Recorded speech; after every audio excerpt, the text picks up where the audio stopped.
स्वागत है आप सभी का दोस्तों। हम लोग देखने वाले हैं सेल्स एंड डिस्ट्रीब्यूशन मैनेजमेंट का VBA क्वेश्चन। ये हमारा लेक्चर 1 है, फिर लेक्चर 2 एंड लेक्चर 3 आएगा यूनिट वाइज। तो हमारा पहला यूनिट 1 है, तो यूनिट 1 का जितना भी क्वेश्चन आ सकता है, आपके एग्जाम में पूछा जा सकता है, वो हम लोग बताएंगे। सबसे पहला क्वेश्चन है, what do you mean by sales management, nature and role बताओ। सेल्स मैनेजमेंट की प्रकृति और भूमिकाएं बताना है। याद रखिए दोस्तों, अगर आप पूरा क्लासेस बेहतरीन तरीके से देख लेते हैं बिना स्किप मारे, तो आपको वीडियो देखकर ही, क्लास देखकर ही आपको याद भी हो जाएगा, आपका काम भी हो जाएगा। चलिए, सेल्स मैनेजमेंट का अर्थ क्या है? सेल्स मैनेजमेंट मतलब क्या होता है? सेल्स मैनेजमेंट का मतलब होता है कि सेल्स टीम और सेल्स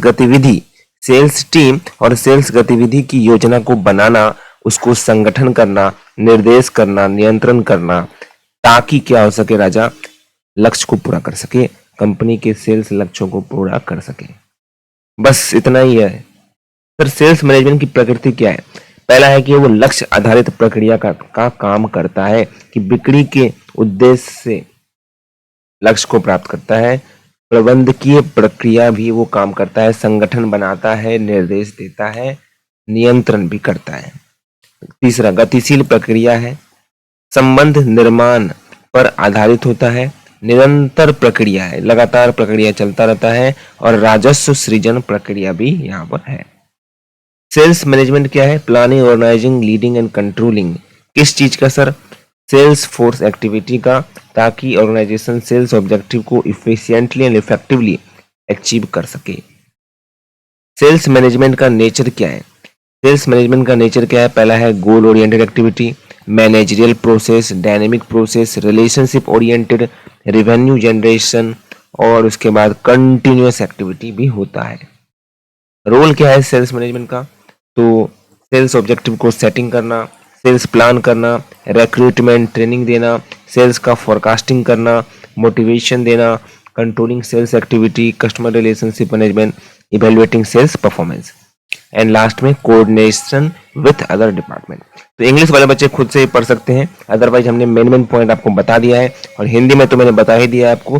क्या बताया है सर? कि सेल्स मैनेजमेंट किसको कहते हैं? जो सेल्स टीम और सेल्स गतिविधियों की योजना को बनाना, संगठन को बनाना, निर्देशन देना, नियंत्रण करना, इसको हम लोग सेल्स मैनेजमेंट कहते हैं। और उसकी प्रकृति की बात करें तो लक्ष्य को आधारित प्रक्रिया काम करना, प्रबंधकीय प्रक्रिया करना, गतिशील प्रक्रिया करना, संबंध निर्माण पर आधारित होना, है ना, निरंतर प्रक्रिया करना, राजस्व सृजन प्रक्रिया करना। इंग्लिश वाले बच्चे देख लीजिएगा आप लोग, ऐसे तो हमने बता ही दिया है। ये टेलीग्राम चैनल पर हमारा PDF आपको उपलब्ध हो जाएगा, तो टेलीग्राम चैनल पर जरूर ज्वाइन कर जाएं। नेक्स्ट क्वेश्चन है, सेल्स मैनेजमेंट की प्रक्रिया का वर्णन कीजिए। ये भी सेल्स मैनेजमेंट का प्रक्रिया ही है, और सेल्स मैनेजर की जिम्मेदारी क्या होती है? आइए, प्रकृति तो हम लोग सब जानते ही हैं, जिम्मेदारी देखते हैं, क्योंकि प्रकृति पढ़ लिए, बार बार नहीं पढ़ेंगे, आप लोग PDF देख लीजिएगा, उससे पढ़ लीजिएगा। रुक जाओ भाई, पढ़ा देते हैं।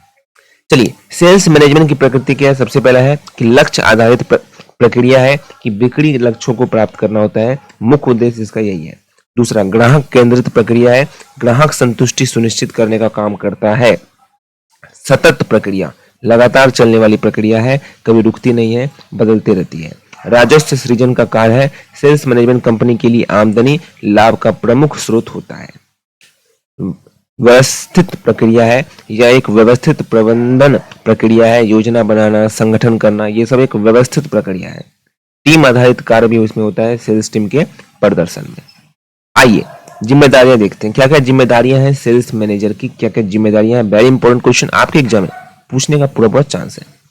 क्या जिम्मेदारी है? पहला है बिक्री लक्ष्यों को निर्धारण करना, सेल्स योजना को बनाना, बाजार उत्पाद क्षेत्र के अनुसार रणनीति तैयार करना, सेल्स टीम का प्रबंधन करना, भर्ती करना, प्रशिक्षण करना, विकास करना, बिक्री का पूर्वानुमान लगाना, टीम को प्रोत्साहित करना, ठीक है, बिक्री रिपोर्ट तैयार करना, ग्राहक संबंध प्रबंधन करना, समस्या समाधान करना, बाजार की जानकारी को भी एकत्र करना। ये सारी जिम्मेदारियां हैं किसका? सेल्स मैनेजर की जिम्मेदारियां, याद रखिएगा, सेल्स मैनेजर की जिम्मेदारियां हैं। इंग्लिश वाले बच्चे आप लोग देख लीजिएगा, अदरवाइज हम एक पॉइंट वाइज बता देते हैं एक झलक में, ठीक है। नेचर ऑफ सेल्स मैनेजमेंट क्या है? गोल ओरिएंटेड प्रोसेस है, कस्टमर सेंट्रिक अप्रोच है, कस्टमर को सेटिस्फाई करने का काम करता है, कंटिन्यूअस प्रोसेस है, डायनेमिक एंड कंटिन्यूअस प्रोसेस है, हमेशा होता रहेगा, बंद नहीं होगा। रेवेन्यू जनरेटर है, मेन सोर्स इसका रेवेन्यू और प्रॉफिट कमाना है।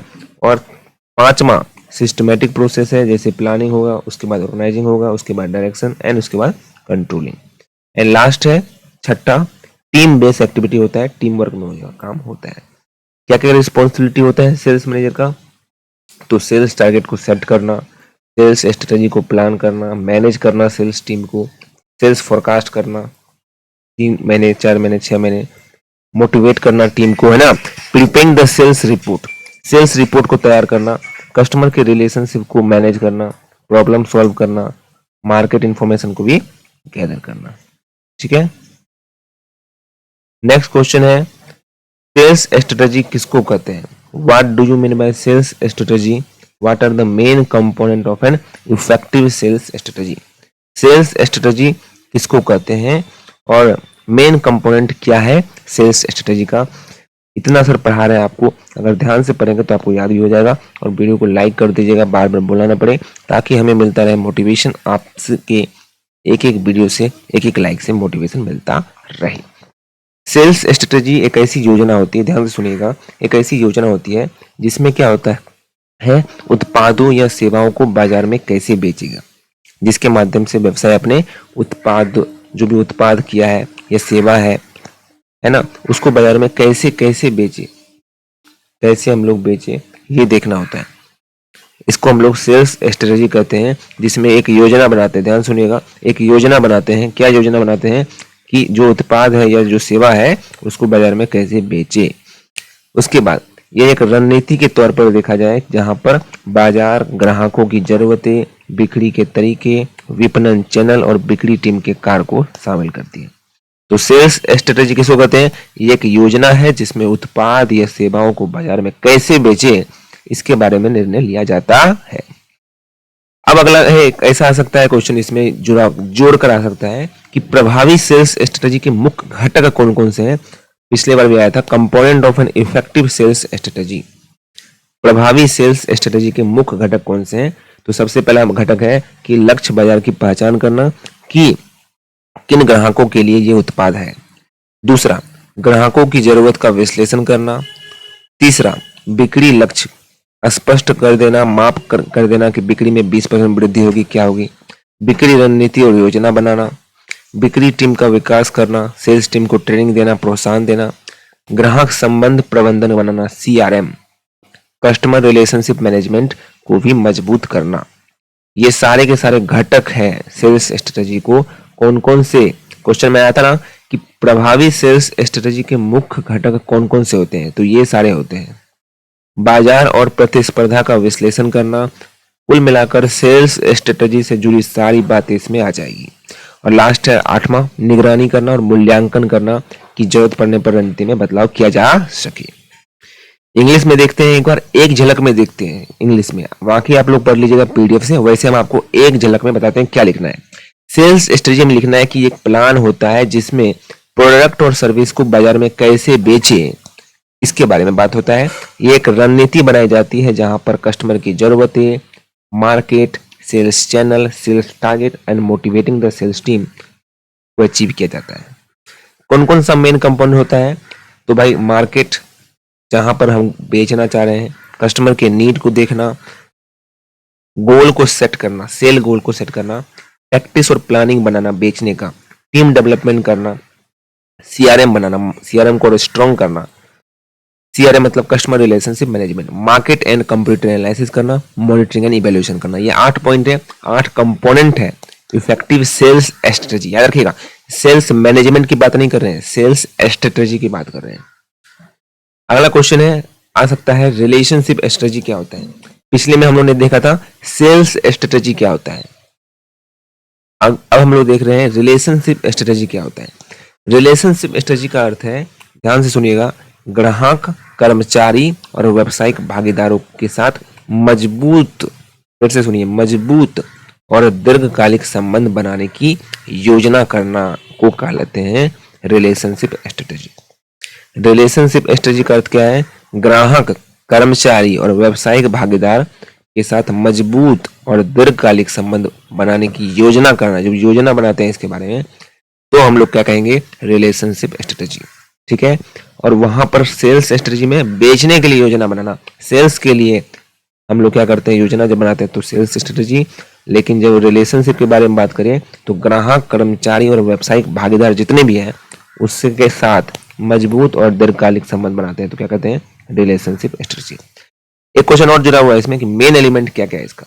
मेन एलिमेंट, मुख्य तत्व क्या है, तो विश्वास निर्माण करना, ग्राहकों की जरूरत को समझना, संचार अच्छा रखना, मूल्य प्रस्ताव रखना। मूल्य प्रस्ताव मतलब ग्राहकों को उनकी जरूरत के अनुसार उचित और लाभकारी उत्पाद देना, तो मूल्य प्रस्ताव मतलब वैल्यू प्रोपोजिशन होना।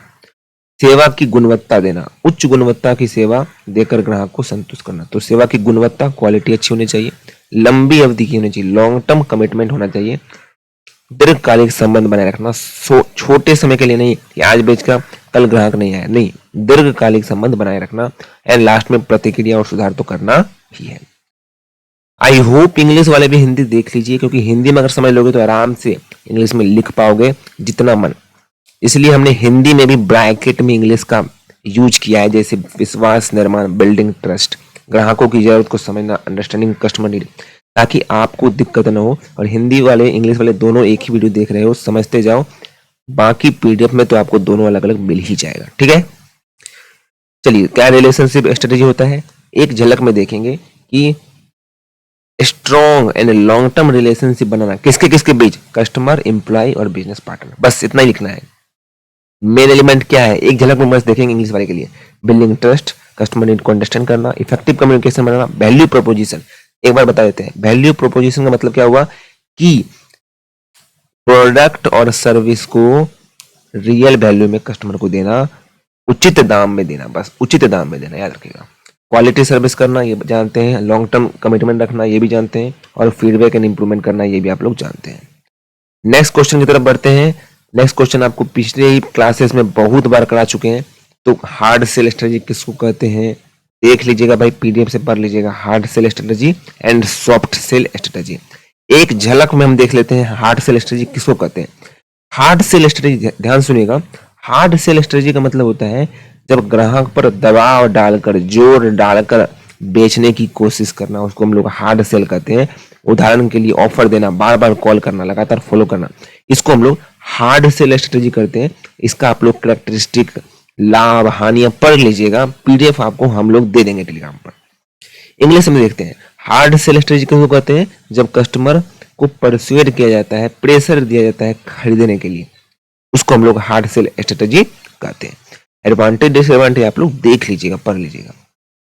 सॉफ्ट सेल स्ट्रेटजी किसको कहते हैं, एकदम एक झलक में देखेंगे कि सॉफ्ट सेल स्ट्रेटजी का मतलब होता है जब ग्राहक को धीरे धीरे विश्वास और संबंध बनाने पर फोकस किया जाता है, ग्राहकों की जरूरत को समझकर मददगार बनाने की प्रक्रिया की जाती है, तो उसको हम लोग सॉफ्ट सेल स्ट्रेटजी कहते हैं। इसके गुण, एडवांटेज, डिसएडवांटेज देख लीजिएगा, अच्छा से पढ़ लीजिएगा, ठीक है। बहुत कोई बड़ा नहीं है, रॉकेट साइंस नहीं है। हाँ, पर्सनल सेलिंग क्या होता है, वेरी इंपॉर्टेंट क्वेश्चन आपके एग्जाम में आ सकता है। ये भी हम लोग एक झलक में ही देखेंगे, क्योंकि रेगुलर क्लासेस में तो लोग बहुत कुछ पढ़ाया है। पर्सनल सेलिंग का मतलब क्या होता है, जब हम लोग विक्रेता सीधे ग्राहक से व्यक्तिगत रूप से, ध्यान सुनिएगा, विक्रेता सीधे ग्राहक से व्यक्तिगत रूप से मिलता है, बातचीत करता है, उत्पाद या सेवा को बेचने की कोशिश करता है। इसमें विक्रेता ग्राहक की आवश्यकताओं को समझता है, सवालों के जवाब देता है, उत्पाद की विशेषताएं को समझाकर ग्राहक को खरीदारी के लिए प्रेरित करता है, उसको हम लोग पर्सनल सेलिंग कहते हैं। इंश्योरेंस एजेंट जैसे आपके घर आकर करता है, इंश्योरेंस एजेंट वो पर्सनल सेलिंग करता है, याद रखिएगा, ठीक है। पर्सनल सेलिंग का उद्देश्य क्या होता है, ग्राहक की आवश्यकता को समझना, उत्पाद की जानकारी देना, ध्यान से सुनिएगा, ग्राहक को संतुष्ट करना, विश्वास और संबंध बनाना, बिक्री को बढ़ाना और लंबी अवधि के ग्राहक बनाए रखना, ठीक है। इंग्लिश में देखते हैं, पर्सनल सेलिंग किसको कहते हैं, जब सेल्स पर्सन कस्टमर से डायरेक्टली पर्सनली मीट करता है, प्रोडक्ट और सर्विस को बेचता है, सेल्स पर्सन को अंडरस्टैंड, समझाता है कस्टमर की जरूरतों को, उसके क्वेरी को आंसर देता है, किसके क्वेरी को, कस्टमर के क्वेरी को, फीचर्स को एक्सप्लेन करता है एंड परसुएट करता है कस्टमर को टू मेक ए परचेज। क्या ऑब्जेक्टिव होता है पर्सनल सेलिंग का, तो कस्टमर के नीड को समझना, providing products, information, satisfying the customer, building trust and relationship, encouraging sale, maintaining the long term customer. कोई समझने में दिक्कत नहीं होगा, आई होप आप लोग देख लेंगे। अगला क्वेश्चन है, लास्ट क्वेश्चन है, बस खत्म करेंगे खेला। पर्सनल सेलिंग के उद्देश्य तय करते समय किन कारकों को ध्यान रखना चाहिए? जब आप पर्सनल सेलिंग का उद्देश्य तय कर रहे हैं, ध्यान से सुनिएगा, क्वेश्चन को पहले समझिए। पर्सनल सेलिंग का उद्देश्य जब हम लोग तय कर रहे हैं तो किन कारकों को ध्यान रखना चाहिए? सबसे पहले बाजार की स्थिति को देख लो, मांग को देख लो, ग्राहक को देख लो, लक्ष्य ग्राहक समूह देख लो, उत्पाद या सेवा की प्रकृति को देख लो। ठीक है, ध्यान से सुनिए। बिक्री टीम की क्षमता को देख लो, संख्या देख लो, कौशल कितना है, कितना अनुभव है वो देख लो, कंपनी का उद्देश्य क्या है वो देख लो, वित्तीय संसाधन देख लो, कितना आपके पास संसाधन है, बजट है, उपलब्ध है, संसाधन है कि नहीं वो देख लो, समय सीमा देख लो, कितना समय आपके पास है, यानी ग्राहक का संबंध कितना कंपनी से जुड़ा है वो देख लो। ये सारे घटक देखने के बाद ही पर्सनल सेलिंग करना, वरना मत करना, ऐसा वाला बात है।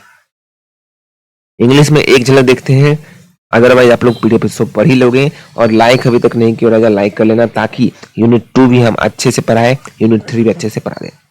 ध्यान से सुनिएगा, केवल क्लास देख लीजिए, अदर इधर उधर नहीं जाना है, यही देख लीजिएगा, आपका काम हो जाएगा। फिर से समझिए, इंग्लिश वाले बच्चे एक बार ध्यान सुनिए, अगर समझ नहीं पाए तो फिर से देख लीजिए। कौन कौन सा फैक्टर कंसिडर करना चाहिए जब हम लोग पर्सनल सेलिंग को उद्देश्य को सेट कर रहे हैं, यही पूछ रहा है क्वेश्चन में। तो सबसे पहले मार्केट देख लो, मार्केट का सिचुएशन देख लो, डिमांड, कंपटीशन, ये सब देख लो। कस्टमर के ग्रुप को टारगेट करो, कौन सा कस्टमर हमारे लिए है। प्रोडक्ट सर्विस का नेचर देखो, प्राइस देखो, उसका यूटिलिटी देखो, कॉम्प्लेक्सिटी देखो, सेल्स टीम की क्षमता देखो, कंपनी के ऑब्जेक्टिव क्या है, उद्देश्य देखो, फाइनेंशियल रिसोर्स कितना है, बजट कितना है, टाइम फ्रेम कितना हमारे पास, एंड कस्टमर के रिलेशनशिप कितना है कंपनी के साथ, ये भी देख लेना। खेला खत्म। यूनिट 1 में इतना आएगा, इससे बाहर नहीं आने वाला है। Thank you so much.